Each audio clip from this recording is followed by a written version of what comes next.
Hey everyone, Clay here from Cinematic Suffering. Welcome to part two of our Bits and Chunks segment with our buddy, notable horror expert Tony Salvaggio. We left off talking about fictional horror versus the real stuff. Good talk, let's get back into it. I have a friend who experienced some trauma, and I saw what's Ari Aster's first movie? Before the one before Midsummer. Hereditary. Hereditary, yeah. Yeah. Uh and I watched that and I told it like he's into horror movies, and I was like, dude, Hereditary's not your movie. Like Yeah, I like know, you're like not gonna I like told it. him, like, because I knew what he had been through, and there was a part in that movie where I literally told him, like, this is a well done movie, but don't. I'm telling you, for your psyche, this is not for you. And Right. I kind of let him. He can decide. He's also an adult, but Right. that's the kind of things I think about, and I'm not expecting somebody who's younger who hasn't. And also, sometimes for a lot of people, in the same way that we listen to metal as catharsis, there is a, you choose your own adventure.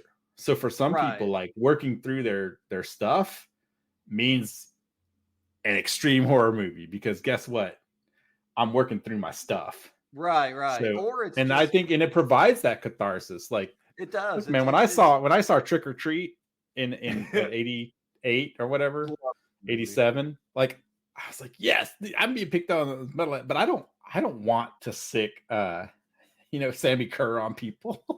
But boy did it feel like they understand me, or like being an They got outsider, it. like Lost Boys, stuff like that, where you Yeah.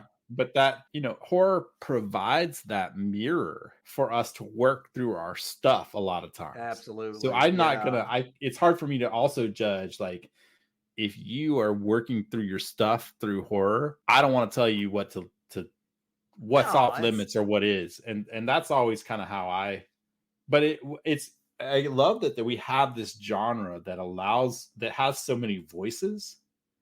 yeah, And definitely. again, the film festival thing, like, that's the other thing, is seeing world cinema or world horror, like horror from all over the world, or Oh, genre cinema. yeah, I And I love think foreign that's horror. fantastic. Like, Yeah, me too. It gives because you you're kind of a seeing what glimpse people, into the culture, yeah, into other cultures and yeah. stuff. Yeah. Uh, you know, like, for example, I met, we're not hangout friends, but have you seen Baskin? I think I have. What? Tell me what the Uh, plot is, real quick, and I'll it's kind of ring a a bell. group of friends go to a house, and bad things start to happen. No, maybe It's not. kind of the really basic plot. But I met the Right, right. director of that. He's from Turkey, and talked to him, and I had got to ask questions like, what's this mean to you? What's this? But it was also this commonality, because I was like, hey, so this group of friends is like, yeah, there's bits of my friends that are in those Right. characters. Those are Like, my I based them buddies. off That's my friends group. right, Um, right.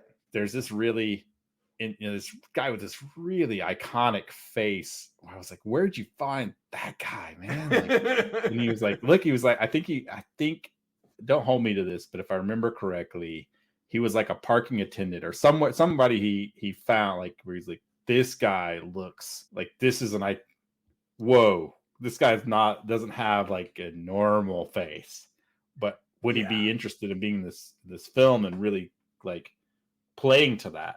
Because that's also the other way. Like, you could talk to somebody and they would seem really inconsiderate, like, hey, you're a weirdo. Come be in my movie. Like, you don't want to Oh, be well, that, but I also, mean, like, his, like, hey, would you like to star in a movie, and really kind of like take over, really put your persona out there, was kind of how he approached it. yeah, yeah. Well, And the actor from the second Human Centipede movie jumps to mind. That dude has got like just one of the most recognizable faces that you're ever going to see. You know who I'm talking about, right? yeah, yeah, yeah. Yeah, that dude. I'm trying to see what his name is here. Lawrence R. Harvey Martin. Or is that no? Hmm. That's his character is Martin. His name is Lawrence R. Harvey. That guy, is just well. And who was the actor in The Hills Have Eyes? You know who I'm talking about? The Oh guy. man, he's so iconic, and I'm He so bad is. with names, which is also what Yeah. I hate about me being not as scholarly. Like, I'm never the super cinema guy who's like, oh, well, that guy was the second DP on, you know, such and such movie. Yeah, it's like, no, I did not know that. Michael Berryman, and he's great. Yeah, Michael, he's awesome. Yeah, he's super fan, like, just, and and he used, you know, he did take that and kind of use it. He's been in so many iconic roles, like when we were growing up through that. He's been on so many iconic roles just based on, you know, right. It's like, I know hey, what look, I look like. I know, and he used it. It's, you know, I mean, which kind of brings up a whole other kind of ethical thing. But I mean, the yeah, like, but the thing is, horror fans love the dude. He was kind of like, I felt like a lot of horror fans felt about him the way that they felt about Sid Haig or one of those other kind oh, of absolutely, luminaries of horror. well, it helps to, if you're cool, and you know that, you know, being cool and going, you know, being a person who goes to cons, like, and like, hey, this is really iconic person. It was really nice to me. Yeah. Yeah.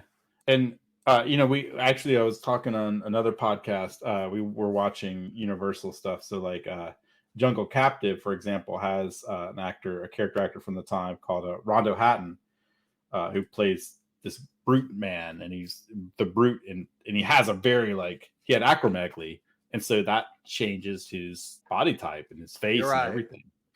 And you know, he took roles, whether I haven't read a lot about whether they were exploitative, you know, like, hey, you're a weirdo, come in this, you know, I hope it wasn't like that, but he took these roles in, like, you know, kind of gangstery kind of stuff and horror, and really played that up. And we you know, I talked a lot about how, you know, owning that and kind of being in there was fascinating, because he really does bring this whole different iconography to his roles, you know. Yeah. So, and again, that's kind of like where you know, finding your tribe, where you fit in, can also be that, you know, for horror, it provides, you know, again, I hate when it's kind of more exploitative, but also there can be a, hey, I own this, you know. Right. Yeah. I'm gonna take this and be like, do the best acting I can and really push it in this area. Being a character actor, you know, can be really, you know, shed light on this. And yeah, you get pigeonholed into certain roles, but man, I mean, does he look like he's having fun every time? I don't know. Yeah.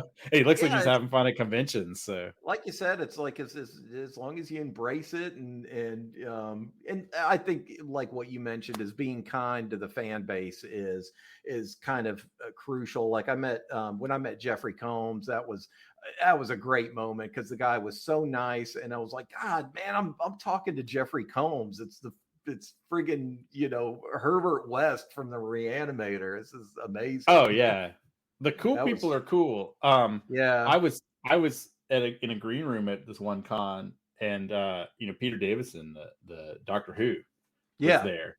Yeah. And you know, I always try to approach it like we're hanging out. Like, I don't want to bug somebody if they're busy or whatever, right? Like, right. But there's kind of at that point, it's kind of interesting, because if you're there, you also are kind of, maybe not peers exactly, but you're kind of there to, you're at a different kind of level in some cases. I'm still way low on that level. I know, but it breaks down the whole fan thing. Yeah, but I was like, hey, what's it like directing this? Because he had directed the Doctor Who thing. What's it like being on the director's side, as opposed to being an actor? You know, we were just like talking. My favorite, that same green room though, I met Stan Lee, and I didn't want to bug him. I'm like, I'm trying to be cool, but like, it's Stan Lee, right? But it's Stan Lee. I go, because at conventions, I've been to a couple of conventions where I just passed him by, and I always knew it was him, because he has the iconic Stan Lee voice. Yeah. Like, I was at Comic-Con one year for SciComm, and I passed by, and he's doing his like morning strategy meeting, and I could just hear like, okay, we're gonna do this, and then I don't know, and he was like, it was really this tongue-in-cheek kind of thing, but I said, you know, hey, I don't want to bother you, you know, I'm just here as a guest as well, and I appreciate, like, thank you for all the inspiration for writing. Like, I was a big comic book fan, I read tons of Marvel, you know, you were one of the inspirations for me wanting to write comics. And quick as a whip, I mean, just like instantly goes, send me the check. And it was just, it was, of course, it was tongue in cheek, you know, kind of, but like that was his kind of sense of humor and just like being cool. But it was, you know, Stan freaking Lee, right? I know, yeah. For better, and whether you agree about, you know, some of the stuff that's come out about Kirby and other creators, whatever, you know, I understand it's complicated. It's extremely complicated. The history of Marvel. Yeah, and like you say, like not to forgive it, but all those dudes were problematic in some kind of way. Well, I mean, the way, you know, we have documentation for how Kirby was treated, etc. But in general, like there is a history. I was more into like, wow, you know, and you know, he passed a few years later after that convention I was at. But you know, it's one of those things like I just want to say, hey, and you know, I try to be cool with those things. So I'm like in the lowest level of the totem pole as far as comics go. Well, so I mean, just being invited you've is cool. A lot, dude. You've accomplished a lot. Well, I mean, I could talk to you all night, man, but we should probably wrap this up. Yeah, I know it's kind of rambly. I hope that's okay. No, of course, man. That's like no, I loved it. It's perfect, dude. Don't even worry about that. It like I mentioned, we're still finding our way too. So one of the things I like about doing this, we call it the bits and chunks. It's the more podcasty part of what we do. The other stuff might be a little bit more scripted or, you know, kind of a little bit more planned out. This with this, we just talk about whatever. I mean, like on one of them, the second one that Jason and I did, we just, you know, like the only format was like, well, what have you watched lately? Well, I just watched Salem's Lot, and then we ping ponged off into vampire movies in general. So that's what's fun about it, is just it goes where it goes, and that's one of the things I like about it. Yeah, I'm curious what you have been watching that's not, since you're taking a break. What have you watched horror movie that I need to check out? I'm curious about that. Here, let me, I have that pulled up. Have you seen Livid? No, I have not actually. Oh, that's one that I highly recommend. It's the second movie. The first one that they did was Inside, which was just beautiful movie, but very visceral. Livid, I would describe as a dark fairy tale. You can watch that one on Shudder. That one I really, really liked. It was beautiful. You know, a lot of really interesting themes, and taking it takes what could be a very boilerplate kind of setup. It's some young people going to a house to basically rob a hospice patient because they think there's treasure in the house, and it goes from there. But it goes into some really weird, dark areas, and it's, you know, like I really liked Inside, but this movie kind of shows that just what kind of creatives the directors are. I really enjoyed that one. Some other films that I can recommend, not as enthusiastically, you know, like, but I still enjoyed them. Beach House was one that wasn't terrible. As you know, it's horror, so we're judging it with on a different sliding scale. It's, you know, none of these are going to be probably objectively great movies, but they're decent horror movies. Beach House had its moments. It's one of those movies where I'm looking forward to seeing where they go from here and how the director kind of evolves. Caveat wasn't terrible. It had some questionable twists and turns plot wise, but it was way more good than bad. I enjoyed that one. You Won't Be Alone was a little bit tougher to recommend. It was probably the most competent of these that I've mentioned, but it was interesting. How would you even describe that one? You just kind of have to watch it. It's basically a witch teaches this younger witch how to make herself look like other people, so she bounces around into other people's lives.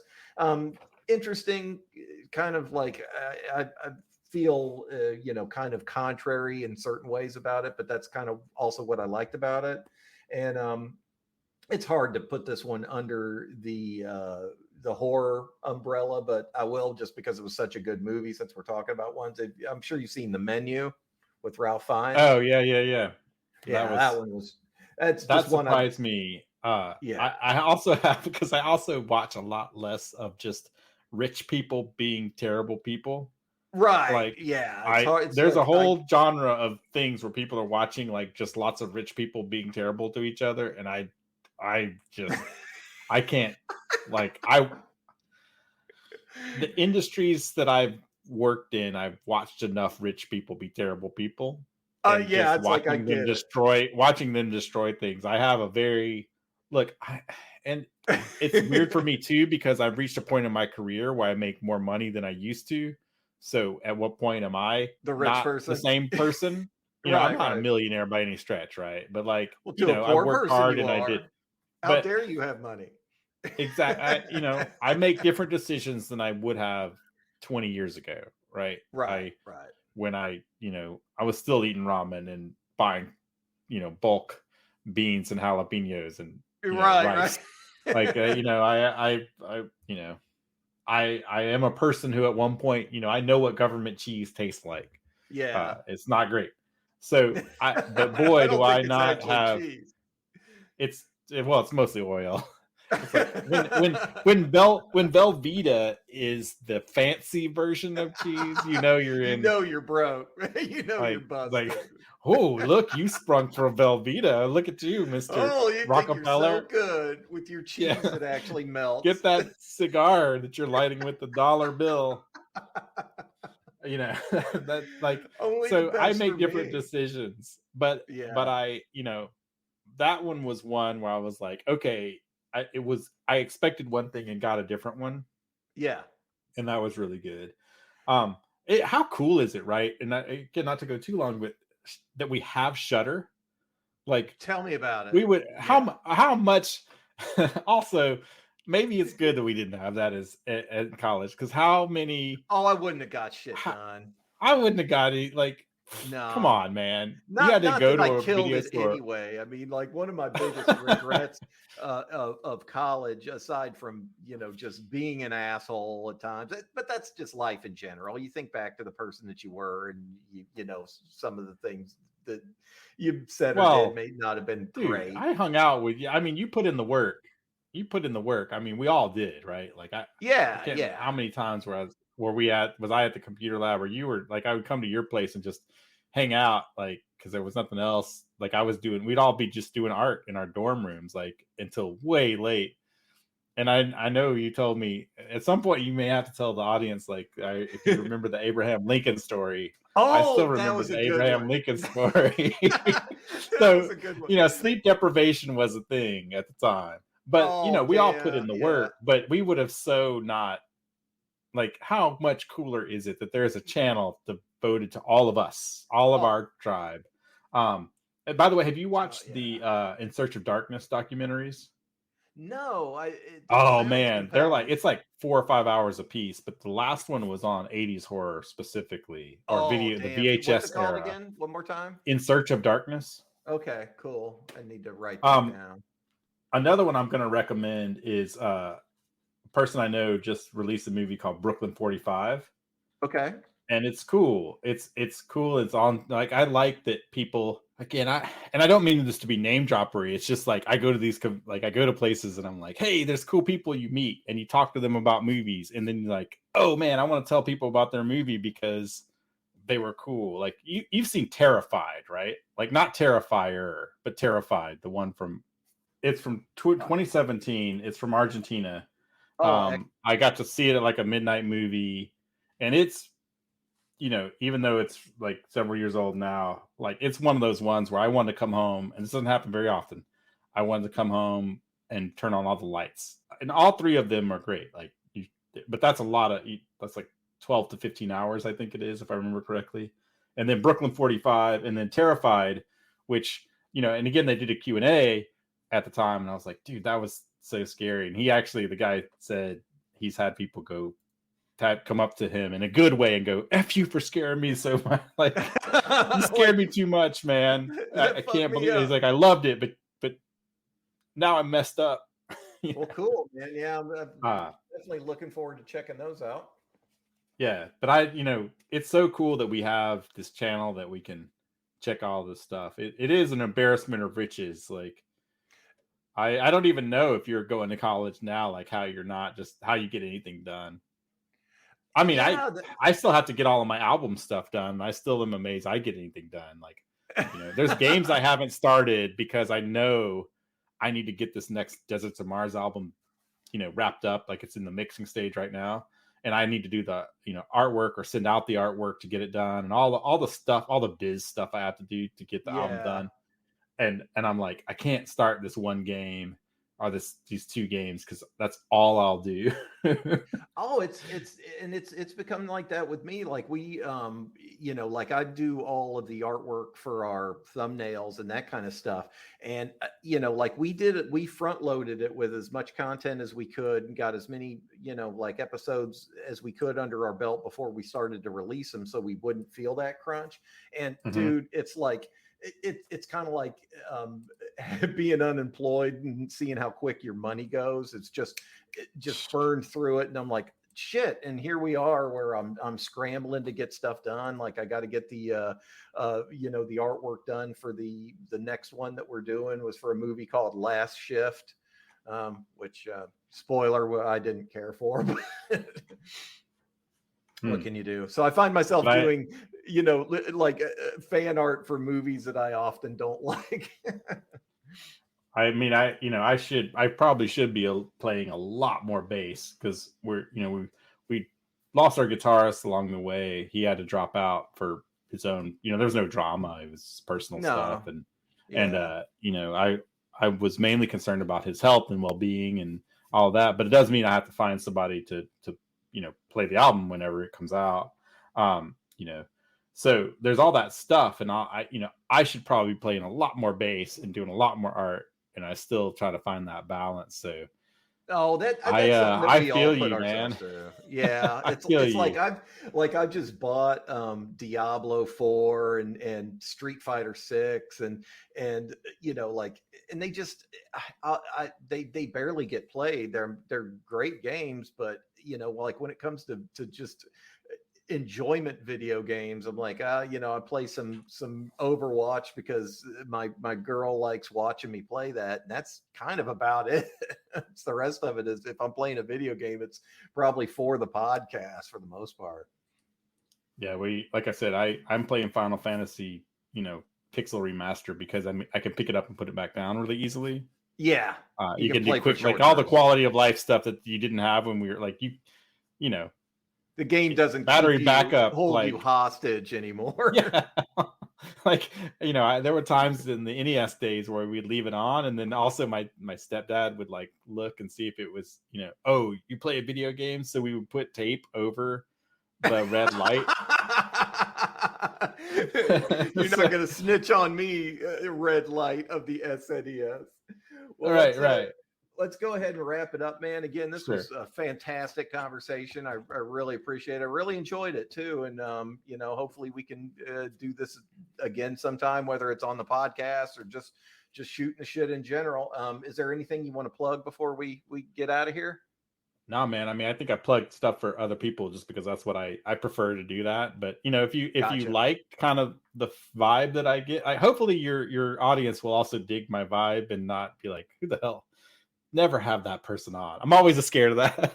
But Oh, if you like if it, anything, I'm hoping to get to get some like runoff from your audience. We just and I love the people that have kind of logged in and checked it out, but it's very few. When it comes to the audience, it's minimal at this point. But we'll get there. well, it's always because you have I mean, regardless, you have several episodes, you have an established voice, and so it's always a Yeah. chance when somebody else, you don't want it to be like the episode of a sitcom where it's like, oh, that guy, why is he there? Nah, That's not at all, special man. guest. Ugh. But If they the don't like Castle of Tony, Horror then they don't podcast. like me. God damn it. So. Oh man, that's how wow, thanks. But if you like, if you like this, and you may hear some of the same stories if you listen to enough episodes, but our Castle of Horror podcast, we're on a break right now, but there's 400 some odd episodes, and Jason does a bunch of interviews as well. Yeah, Because I he checked it runs out. Castle Bridge Media, and man, I mean, he's actually doing a comic book that's through John Carpenter's company, Oh, nice. or his wife. Actually, John Carpenter's wife's called is what Storm King, I think it is, Oh, called nice, nice. Usher Down, and he actually like the trailer had Carpenter music on it, and I was like, Jason, I'm kind of envious, like. Of Yeah, all the yeah, as much Carpenter movies as we've watched, like your trailer. I mean, we've been friends. He, co-wrote all the comics together and all that. yeah. But like, I was like, your Usher Down comic, like, how many times have we listened to Carpenter music on whatever? I mean, soundtracks alone of like, Escape from New York, but like The Thing and like everything, Big Trouble in Oh, Little China, They like Live and yeah, like I was like watching the trailer going, wow. But other than that, like Castle of Horror, and again, my friend Drew, who's on it, does Halloween Man, the comic, which I think would resonate with a lot of the people. And you being a comic book, he's a writer, but you being a comic book artist, yeah. and man, if you ever want to do art, I'm sure he's always looking as well. Not to try to get you to have to do art, but Oh no, man, if you that's what check this out is about. Halloween Man, like he's always looking to work with cool people. I think it's Excellent. really cool. And then Deserts of Mars being my main band. Rain and I kind of put Rise from Fire on hiatus. She's actually writing novels. Oh, So nice. that's what she's doing. She had her first one come out called Animal Charmer, and she's all in. She's kind of out of music because it's hard. That It's business is tough. hard. It And is. so not that writing is any less hard. She's looking for an agent now, but like she had her first. That's mainly what she's doing is writing novels. But my main band is still Deserts of Mars. I have we're working on the LP. We're on Bandcamp and Spotify and all the places that you need to be. But Jeff Henson from the band Duel, he did our last EP. He actually did Rain and I's Rise from Fire album. But he's mixing, engineering. He played guitar on it as well. Cool. But the new Deserts of Mars album, I think I'm going to try to shop it around a little bit to see if there's any interest. But hopefully in the next few months, there'll be a new Deserts of Mars album out. 10 songs, full LP this time. But that's what that's been my big thing. I don't do as much comic book writing. Again, the whole thing with Clockworks I was like, man, I don't know. I'm ready to go through that, even though I know that's not the norm. That's another business. Oh my God. But yeah. It's a whole deal. Yeah. I kind of still want to write some stuff. I still have some ideas, but my main focus as far as creativity is definitely Deserts of Mars. So Excellent. If that's the kind of stuff, and again, it's the whole idea is like it's mostly stoner rock, but there's sci-fi stuff in there, and there's a little tiny bit of like sci-fi horror ideas in the next album.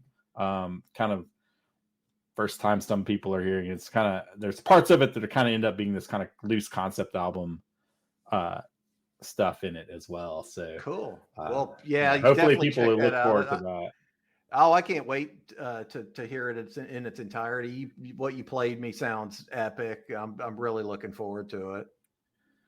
Yeah, I heard I got one track back out of 10 and it set the tone. And then I have all the unmixed tracks. They're just mostly raw, but there's some, there's still some effects and stuff like that. And I was like, well, not to belabor it too much, but if the unmixed stuff sounds like how I hear it now, I am, it's hard, man. Cause you record it and you trust a producer, you trust a good engineer. Yeah. Did that sound good? And but we built up a rapport over the past like couple of albums I worked with Jeff on. So, I know it, and I've heard, everything that Duel's done over the past few years has all been at his studio. And he did that. Actually, that Mean Mistreater song I sent you was his, so he's done a lot of work. I mean, dude, you had, did some work on, worked with other people on, like a Clutch album and stuff like that. Like he's paid his dues. So yeah, being well, out there, it's in good like hands, I know it's going to man. be good. Yeah, so you throw your stuff out there and you're like, I can't wait for it to get back. But that's been my big, not to, I probably went on too long about the New Deserts of Mars, but that's my No, main, man, that's your because it's baby. my main creativity, man. Like that's my band. And you've it's been a tough road, and I'm sure you're excited to see it kind of nearing the finish line. I'm definitely excited to hear it. You know what a big like doom stoner rock guy I am. So and like I said, what you played me sounds really good. I'm really looking forward to it. And I'm looking forward to future conversations about life and horror movies and genre weirdness and all that other fun stuff that we talk about. It was is a lot of fun catching up with you, and I appreciate you doing this, man. Cool. Well, thanks a ton for having me on. And anytime, let me know. We'll work out schedules and everything like that. Absolutely. And I hope that the people who are listening also enjoy like the conversation. So thanks again for having me on, man.